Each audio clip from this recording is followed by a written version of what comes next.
Good morning, everyone. Yes, hello. Hello, world. Hello, Philippines. And hello to all my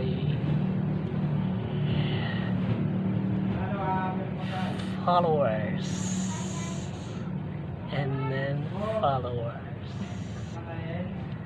This is Baby Jimo at you love and could share.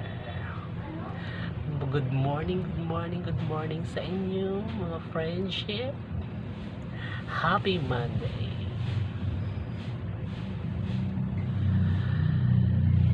Sa inyo ba palagay,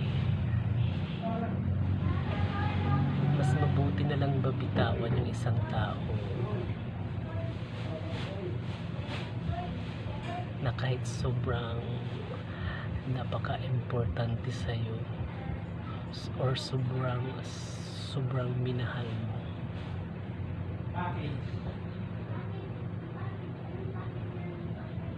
mas mabuti bang i-let go na lang siya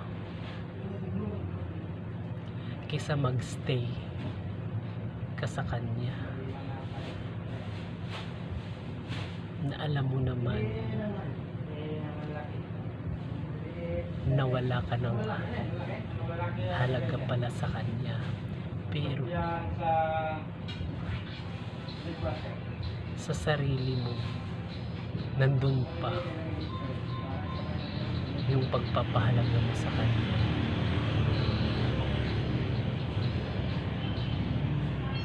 Sa akin siguro ang masasabi ko lang, nandun na tayo sa mahirap bitawan ng isang tao na mahirap i-let go. Pero kung nakikita mo naman na wala ka ng halaga sa kanya at hindi kanya pinapahalagahan, much better na lang na i-let go mo na lang siya. Kasi habang tumatagal,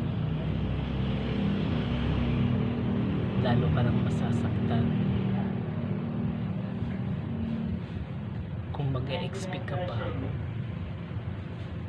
na ma-extend pa yung feelings